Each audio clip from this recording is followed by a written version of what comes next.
Welcome everyone to another episode of Consciousness Rising Zimbabwe and Beyond. And today is a special edition because it's a very special day. It's the 8th of August of 2020, and like every year between the 26th of July and the 13th of August, there is a portal which is opening, which is called the Lion's Gate. So today with me is going to be Marietta Werff. Thank you, Marietta, for joining us once again. Thank you for having me and letting me talk here. Thank you. If you have seen our conversation, which was, I think it was in June, correct? June or July? Yeah, some time ago. Anyway, I'll put the link because okay, let's start from the scratch. Marietta is an evolutionary astrologer, and she gave in the previous conversation, she gave us some information, very precious information on 2020 and what were the main point and things to really keep in mind to serve through this year in a bit more sane way. As 2020, for many of you knows already, has been, and it is, a quite intense year. So today we're going to talk with you of the Lion's Gate, and it's all yours. The floor is yours. Great. Okay, now I'll start with saying that I'm not an expert on Lion's Gate specifically, but it is a recurring event, which is, I think, getting more and more attention by a lot of people. It's starting to come in people's awareness. So Lion's Gate is a yearly occurring event. It's actually, it culminates on the 8th of August every day. And if you look, every year, obviously. So if you look at the numerology of it, or the numbers, then August is the 8th month, and on the 8th of August, so the 8th of the 8th, is the culmination of what is called Lion's Gate.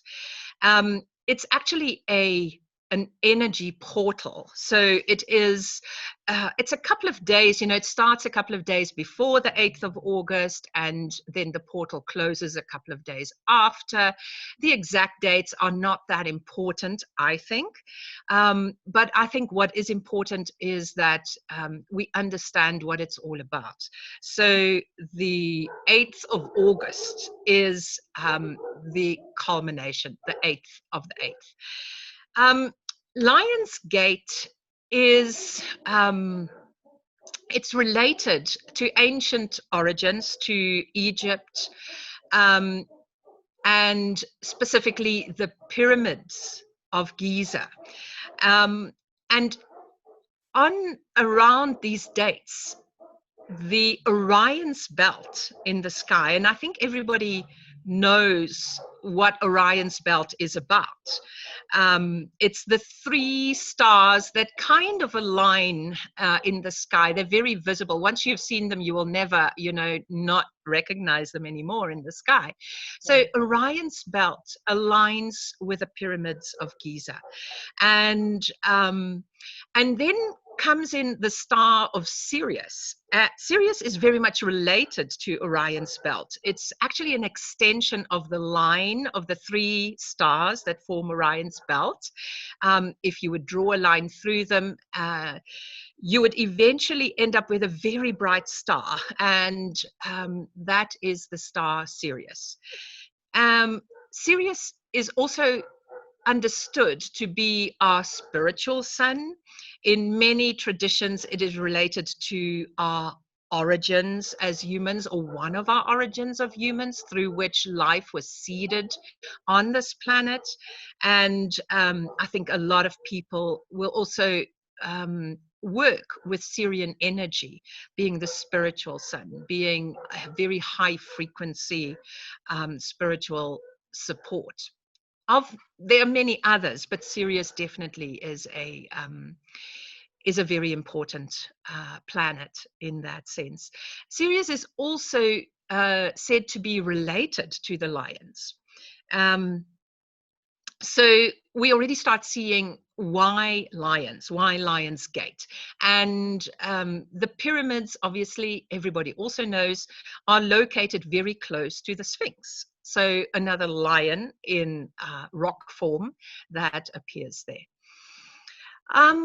So Lion's Gate, what is it all about? It is about an energetic portal that opens up with the alignment to the stars.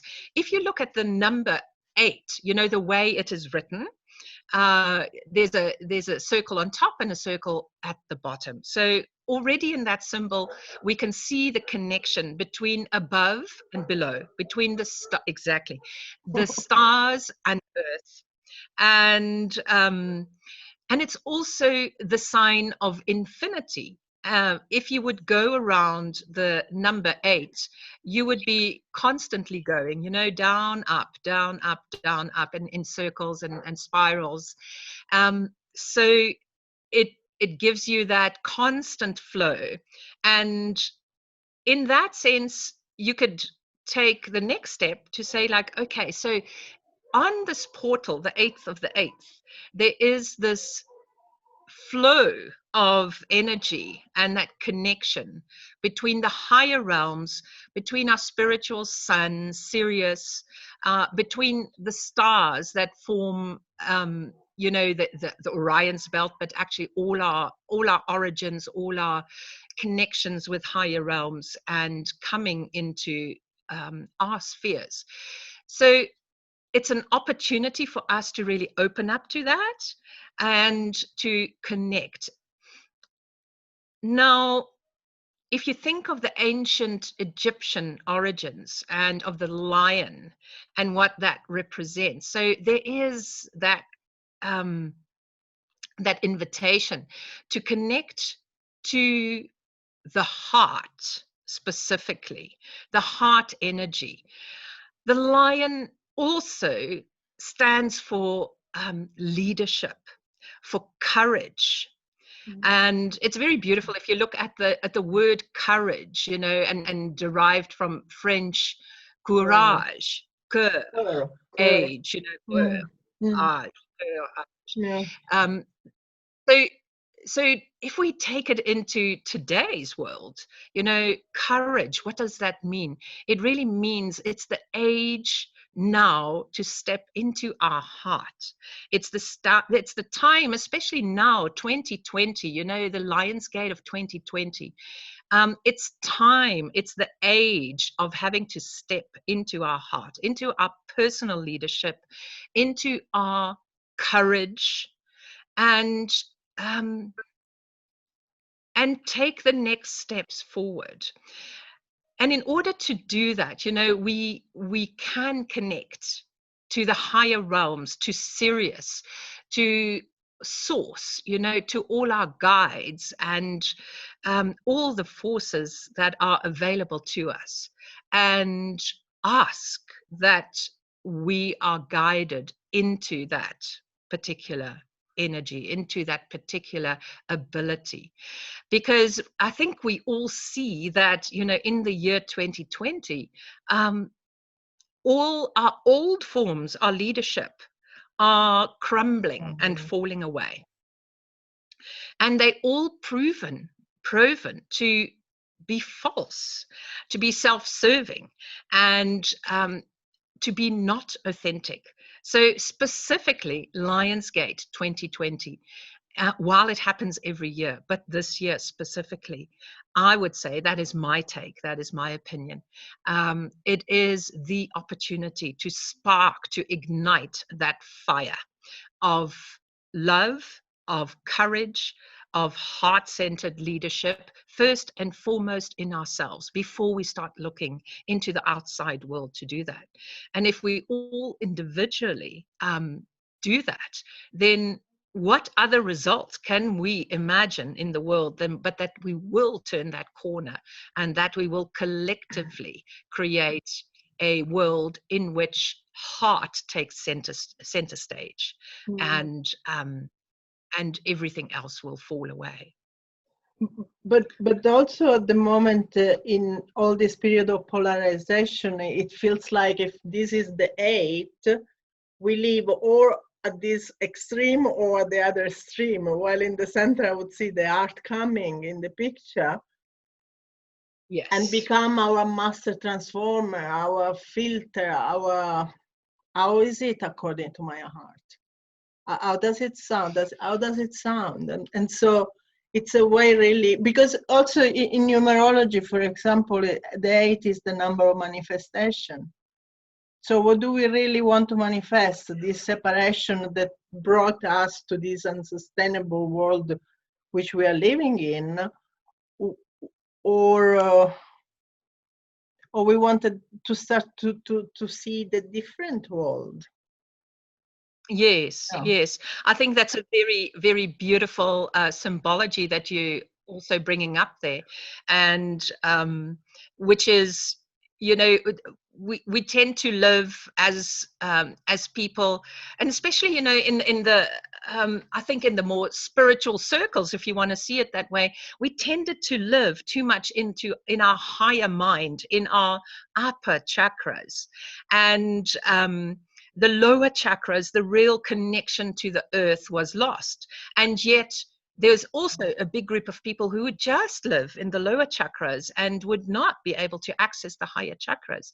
And as you said, you know, the balance point is found in the heart, where the higher mind, the spiritual connections comes down with you know, the lower chakras, with the actual embodiment on this earth, with our actual roots into the earth.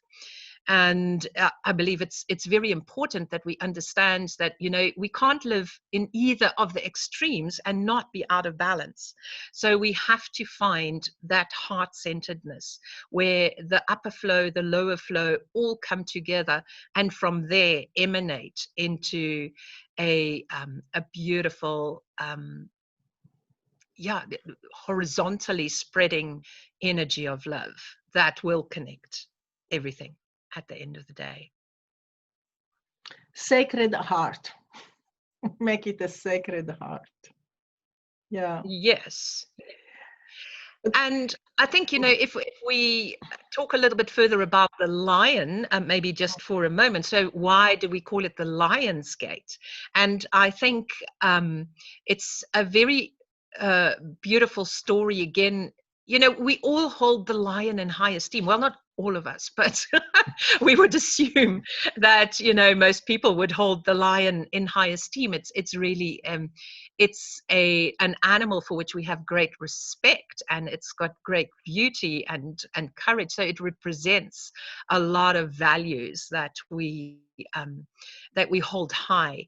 And during this time of the year, you know, the sun, and I'm coming to the astrology side of it, the sun travels through the sign of Leo, which is the sign of the lion. Leo is the lion, obviously. So our sun, which represents our light, you know, our daily light by which we navigate, and which it is the lion. It is the light of the lion, and it travels through the astrological sign of the lion. In astrology, the sign of Leo is very much connected to what we gift back to the earth. And, you know, it's about keeping the torch burning. It's about passing on the torch, appreciating the gift of life so much that we want to leave something behind. So it's also about generations. It's about children. It's about preparing for the next wave of life, if you want to see it that way, simply because we appreciate life so much, we respect life so much, we love life so much, that we want the spark of life to continue. So that's another beautiful symbology. Leo, or the sign of the lion, on the other hand, is also about respect. You know, Leo, the lion, demands respect because he's regal, because he's royal, because he is the king.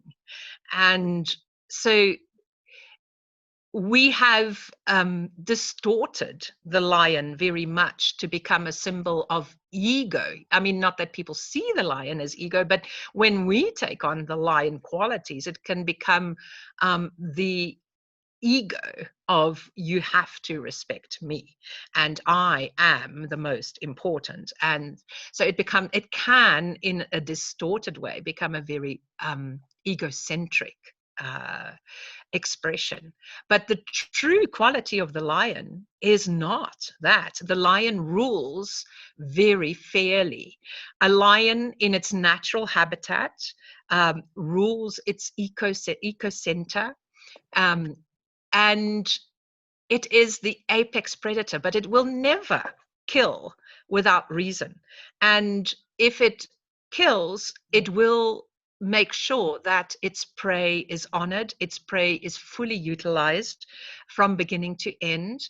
And in such a way, the lion represents the complete, fair, and just leader.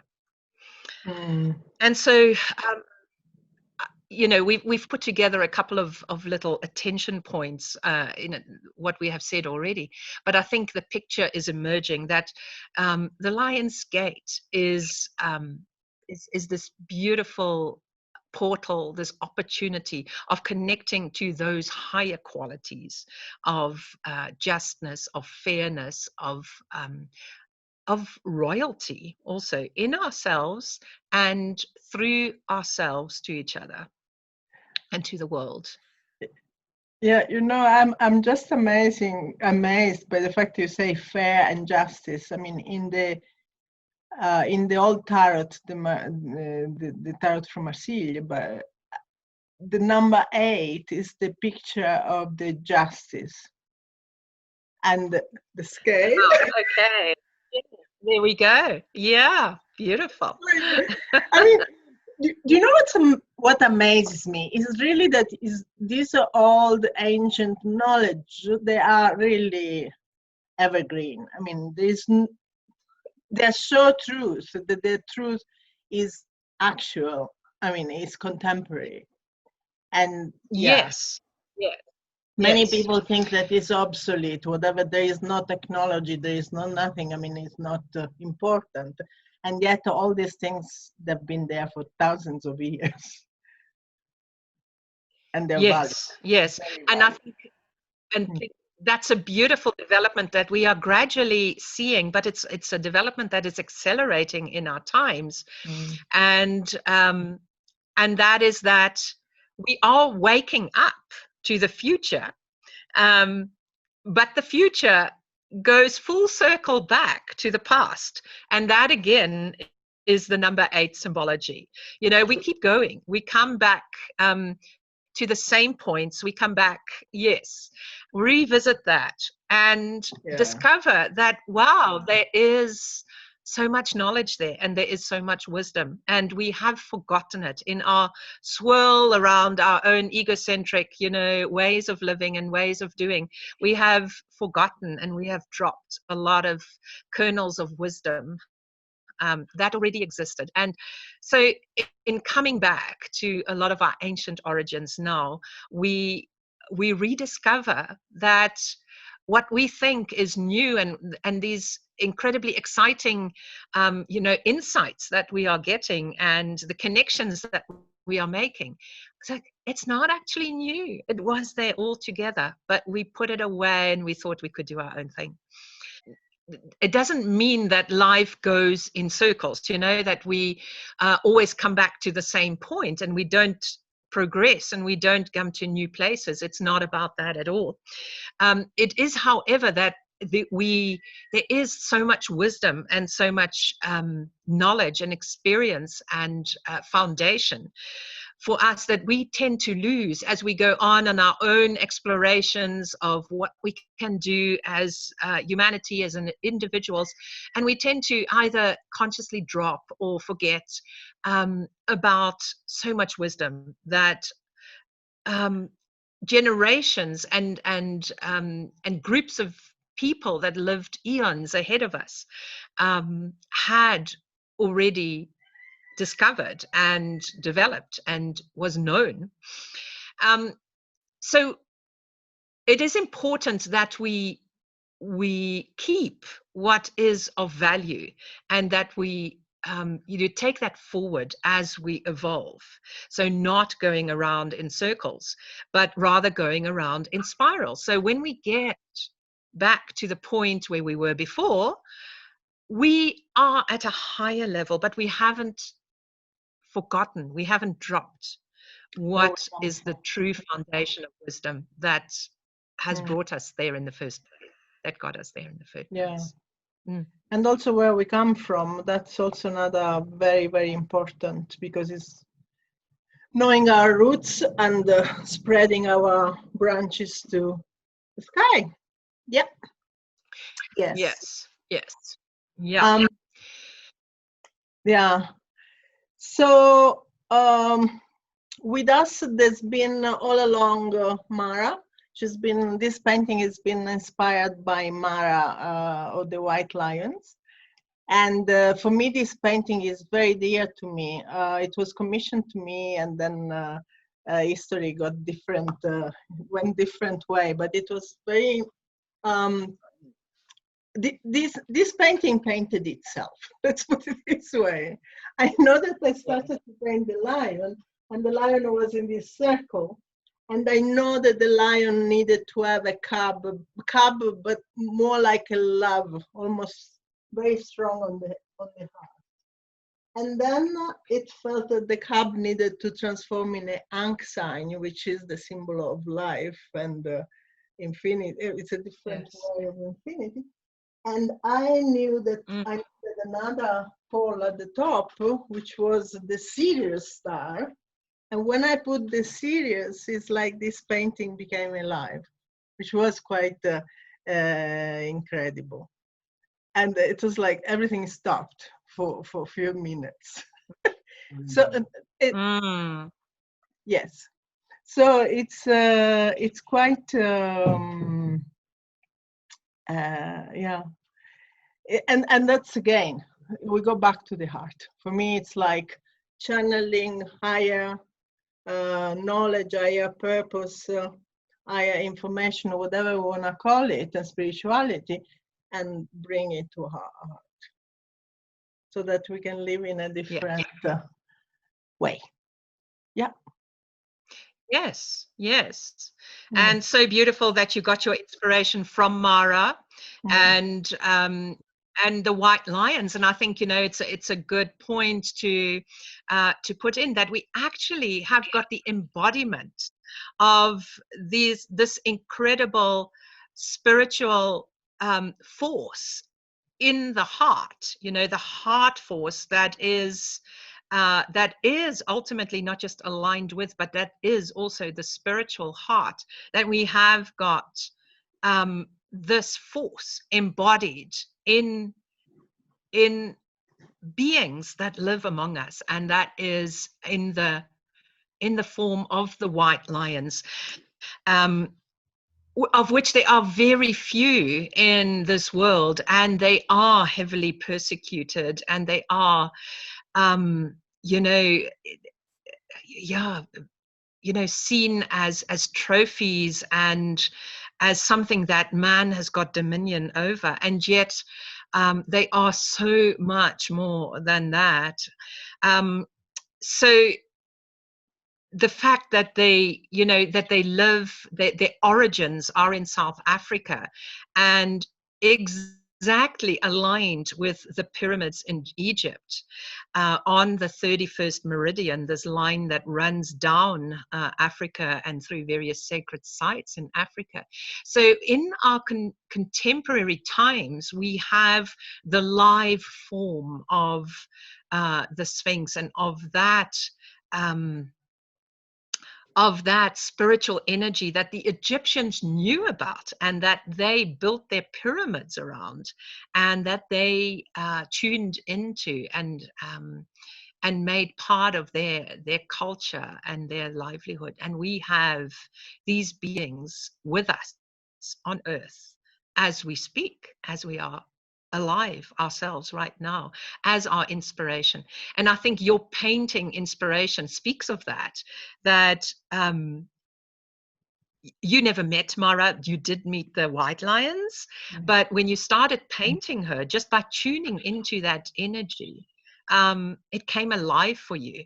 And that is what the white lions offer us today, that we can, through them, through their assistance, through their beings, we can tune in to that higher heart and that Sirian energy, if you want to call it that, our higher heart, our ultimate illumination. We can do that. They are here for us, and they assist us in this process. Yes. So beautiful illustration. I would like just to add, for the people who have never heard of white lions, that is not an albino lion. It's got a different gene. So the coat is much lighter in color, going from really white to beige. And then generally they've got blue eyes. And they're quite, I mean, they are absolutely, to be in their presence is something that is life-changing. There is life-changing. But this one, I mean, it's going to be the subject for another talk, for another conversation, because that's it. Absolutely. There is so much to say about that, which is beautiful. Yeah. Would you like anything? Absolutely. Would you like to add anything before we bring it to a close? We overlooked something important. I think this is a nice little overview of, you know, what Lionsgate is all about. So I think maybe to close off would be, we're still in, as we are recording this, we're still on the 8th of the 8th, on the day of the 8th of the 8th, for viewers that see this very soon. I would just invite them to, you know, if this speaks to you, if you would like to experience this, is take a moment to, you know, go into stillness, find some place, some time for yourself, and just tune into your heart, you know, really, really connect to your heart. And from your heart, expand outwards, expand upwards, and just feel, you know. I think if you open up, let down the barriers of your heart, which we've all holding very high in these times, very defensive, just let that guard down in safety, in the safety of a space that you choose for yourself, and open up and invite these higher energies to come through and feel what that feels like. And if you make that connection, then know that this is a time that you know, the downloads can be very, very strong, and you can invite that healing and invite that ignition and that support to step into your destiny and to step into your leadership and into your courage as we go forward in this year, in these next few weeks and months, into the rest of the year and onward. And I would like to add on that, maybe one question: once you're in stillness, once you open your heart, once you start to receive, because most of the time we ask, but we don't take the time to listen to the answer. Yeah. But maybe it's also a good question to ask, what's my next step? And you could be surprised. Yes. You could be surprised. Yes. As well. Yes. Yeah. You could frame the question as something like, you know, what could I do that I otherwise would not have the courage to do, which I feel called to do, but I otherwise would not have the courage to do? What can I do? Just a little baby step, just a little step. It doesn't have to be massive. It doesn't have to be in the public's eye. You know, it could be something for yourself, something that holds real value, real golden value for yourself, but something that you would otherwise shy away from, and that requires a little bit more of that lion heart and that lion leadership and that lion courage. And say, what is that I could do? And then do it. Then see how that feels when you do that. And let us know. Oh, we're gonna do straight after we finish talking today. Marietta, thank you so much once again. I love the idea of having you here as a featured guest over and over. So until the next time. Yeah, and I put so much to talk about. Yeah, I'll put all your contacts in the description below. And if you would like to have an evolutionary astrology reading with her, please do, because it's worth. It's worth. So have a good week for everybody, and please take the time to connect with this portal, with this gate, whatever we want to call it, and the beautiful lions, the fair and just leadership. We need it so much, starting from within. We need it. Next. Thank you, Marietta. Thank you, everybody. Thank you, everybody. Many, many blessings on this beautiful, beautiful portal. And thank you, Antonella, for featuring this, for hosting this. And thank you to Consciousness Rising for doing this. Beautiful. Bye. Thank you. Bye.